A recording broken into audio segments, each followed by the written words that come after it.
Hello दोस्तों, नमस्कार। मैं समीर कुमार स्वागत करता हूं आप सभी के अपने YouTube चैनल सैम्स एज पटना में। आज मैं आपके बीच फ्यूचर परफेक्ट कंटिन्यूअस टेंस के साथ हूं। इसके पहले वाले वीडियो में मैंने फ्यूचर परफेक्ट टेंस के बारे में बताया है। ये टेंस की लास्ट वीडियो होने वाली है। हो सकता है कि मैं इसके बाद एक ऐसी वीडियो बनाऊं जिसमें अब तक पूरे टेंस को मैं एक जगह समराइज करूं। ठीक है, तो अभी मैंने सोचा नहीं है उसके बारे में। फिलहाल आप लोग आज की क्लास देख लो, जिसमें हम लोग बात कर रहे हैं फ्यूचर परफेक्ट कंटिन्यूअस टेंस। अब देखना एक चीज, आप परफेक्ट का मतलब मैंने बताया था V3 और कंटिन्यूअस का मतलब हमने बताया था V4। कंटिन्यूअस बताता है ऑन गोइंग एक्शन को, जो चीजें चल रही है उसके बारे में कंटिन्यूअस बताता है।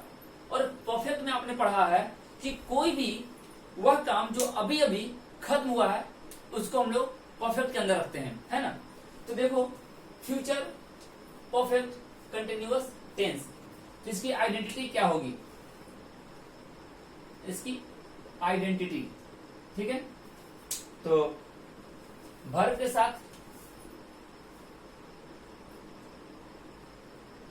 था हुआ रहेगा, थी हुई रहेगी, ते हुए रहेंगे। क्लियर है। इसके साथ सिंटेक्स क्या हो सकता है? सिंटेक्स में आएगा subject shall, will, have, been, before, object, from, by, for, time, है ना। याद कीजिए, प्रेजेंट परफेक्ट कंटिन्यूअस या पास्ट परफेक्ट कंटिन्यूअस सब में हम लोग सिंस और फॉर का यूज कर रहे थे ना। अब तक जितने भी कंटिन्यूअस परफेक्ट कंटिन्यूअस हमने कर रहा है सभी में सिंस फॉर का यूज आ रहा था। यहाँ पे यही सिंस फॉर आपका फ्रॉम और बाय में बदल गया। देखोगे वो है क्या। अगर हम वहां सिंस का यूज कर रहे थे और फॉर का यूज कर रहे थे, सिंस का यूज क्यों कर रहे थे? पॉइंट ऑफ टाइम में। सिंस का यूज कहां कर रहे थे? पॉइंट ऑफ टाइम में। फॉर का यूज कहां कर रहे थे? पीरियड ऑफ टाइम में, है ना। फॉर का यूज हम कर रहे थे पीरियड ऑफ टाइम में। तो पॉइंट ऑफ टाइम, ये जब प्रेजेंट और पास्ट होगी तो सिंस और फॉर का यूज कर रहे थे। जब प्रेजेंट और पास्ट हो रही थी तो हम सिंस और फॉर का यूज कर रहे थे। लेकिन जब बात फ्यूचर की हो, चाहे फ्यूचर इंडिफिनिट हो, फ्यूचर कंटिन्यूअस हो, फ्यूचर परफेक्ट हो या फ्यूचर परफेक्ट कंटिन्यूअस हो, तो आप क्या यूज करते हो? सिंस को बदलते हो। सिंस बदलेगा आपका दो भाग में। क्लियर है। सिंस को आप दो भाग बांटते हैं, एक है बाई और दूसरा है आपका फ्रॉम। एक है बाई, दूसरा है फ्रॉम। बाई का मतलब हो गया तक, है ना, और फ्रॉम का मतलब हो गया से। जैसे मैं बोलूं सोमवार से, है ना, तो सिंस मंडे वहां कर रहे थे प्रेजेंट और पास्ट में। लेकिन जब फ्यूचर आएगी तो सोमवार से अगर आपने बोला, इफ यू आर यूजिंग से, it means you have to use from. अगर आप बोल रहे हो सोमवार तक, अगर आप तक का यूज कर रहे हो तब आप यूज करोगे बाई का। क्लियर है। जब आप तक बोल रहे हो तब आप बाई यूज करोगे, से बोल रहे हो तो आप क्या करोगे? फ्रॉम यूज करोगे। क्लियर है। लेकिन पीरियड ऑफ टाइम में यहां पे भी आपका फॉर का यूज होगा। जब पीरियड ऑफ टाइम की बात होगी तो यहां भी आप फॉर का यूज करोगे। पॉइंट ऑफ टाइम में तो सिंस को हम बाय और फ्रॉम में बदल दिए, लेकिन पीरियड ऑफ टाइम वही आपका रहेगा। इसलिए स्ट्रक्चर है सब्जेक्ट शैल या will, have, been, before, object, from, by, for, time, है ना। अब देखो एक चीज, आप मैंने बताया था कि जब परफेक्ट होगी ना तो V3 तो चाहिए आपको। तो बीन जो है वही V3 फॉर्म है, जो क्या दिखला रहा है? सेंटेंस को परफेक्ट होना बता रहा है। और ये V4 फॉर्म है जो सेंटेंस को कंटिन्यूअस होना बता रहा है। क्लियर है ना। तो परफेक्ट आ गया जो V3 है और कंटिन्यूअस आ गया मतलब कि V4। अब देखो सेल विल, फिर से वही बात, मॉडल ऑक्सिलरीज आए हैं और ये अपने तुरंत बाद कभी भी यूज करेंगे तो V1 का है, क्या है आपका V1। तो सारे के सारे रूल्स एक साथ जस्टिफाई कर रहे हैं, है ना। चलिए एक एग्जांपल देखते हैं हम लोग।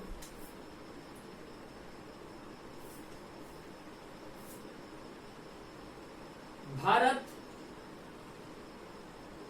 2021 तक, भारत 2021 तक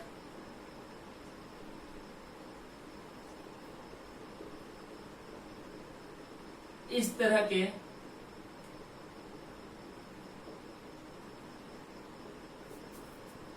गंभीर समस्याओं को निपटाने का प्रयास करता रहेगा, है ना। अब देखिएगा भारत 2021 तक इस तरह के गंभीर समस्याओं को, तो ये क्या है आपका टाइम आ गया ना, टाइम आ गया, यहां पर तक आ गया मतलब आप बाई यूज करोगे, तक आ गया मतलब आप बाई यूज करोगे। इस तरह के गंभीर समस्याओं को निपटाने का प्रयास करता रहेगा, ठीक है, या करता हुआ रहेगा। टाइम आ गया तो करता रहेगा, क्लियर है। चलिए इसको हम बनाएंगे इंडिया, बनाएंगे इंडिया। इसके बाद क्या यूज करेंगे, शैल या विल, तो विल, इंडिया विल, हैव तो आएगा ही, बीन भी आएगा, तो India will have been, clear है। अब क्या बोला जा रहा है, प्रयास करता रहेगा, प्रयास, है ना। तो प्रयास करना का ट्राई या मेक एफर्ट, तो ट्राइंग टू निपटाना, निपटाना मतलब खत्म करना, है ना। तो ट्राइंग टू इरेडिकेट लिख लो ना, इरेडिकेट, ठीक है। India will have been trying to eradicate these types of serious matters, clear है। तो इस तरीके से हम लोग इसको सेंटेंस में यूज कर सकते हैं, क्लियर है। यहां पे एक इंपॉर्टेंट कंसेप्ट निकल कर आई है, वो क्या है आपका यूज ऑफ सिंस और फॉर। सिंस स्प्लिट कर रहा फ्रॉम और बाई में, तो इसको माय डियर स्टूडेंट्स प्लीज अपने नोटबुक में लिख लें ताकि आपके काम में आ सके। चलिए कुछ स्ट्रक्चर बेसिस बात कर लिया है, चलिए और कुछ स्ट्रक्चर्स के बारे में बात कर ले हम लोग। अब तक हमने अफर्मेटिव सेंटेंस का स्ट्रक्चर देखा, subject, shall, will, have, been, V4, object, है ना। अब देखो अगर आप निगेटिव बनाओगे, अगर सेंटेंस निगेटिव हो तो क्या करोगे, subject plus shall, will plus not plus have plus been plus V4 plus object from, by या फॉर प्लस टाइम। अगर इंटरोगेटिव की बात कर ली जाए तो क्या होगा, शैल विल को आप पहले यूज करोगे, shall will plus subject plus have plus been, clear है, plus V4 plus object plus from, by, for plus time and last question mark, clear है। ये स्ट्रक्चर होगी आपकी यस नो के लिए। WH के लिए क्या करते हो, WH को आगे प्लेस करते हो, है ना। WH plus shall, will plus subject plus have, been, V4 object from, by, for plus time और क्वेश्चन मार्क, क्लियर है। अगर मैं इंटरोगेटिव निगेटिव की बात कर लूं, अगर मैं इंटरोगेटिव और निगेटिव की बात कर लूं तो क्या किया जाएगा, कुछ नहीं, केवल नॉट को ऐड करना है। तो स्ट्रक्चर सेम रहेगा, shall will plus subject not have been before object from by for time और क्वेश्चन मार्क। इसी में अगर WH की मैं बात करूं तो आप केवल WH को आगे ऐड करोगे, उसके बाद स्ट्रक्चर क्या होगा, सेम आएगा, है ना। WH shall will subject not have been before object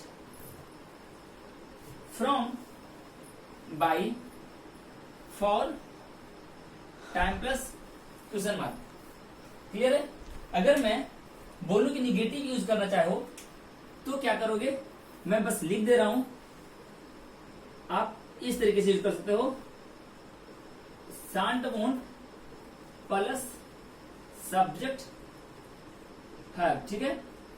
इस केस में क्या करोगे, WH plus shan't won't plus subject plus है। क्लियर है। तो इस तरीके से हम सेंटेंस का स्ट्रक्चर बनाते हैं। देखो मैंने छोड़ दिया है, आप लिख सकते हो been before object from by for time plus question mark. Clear है। एक एग्जांपल हम लोग कर लेते हैं इस पर। क्लियर है। एक एग्जांपल, चलिए क्या कर सकते हैं,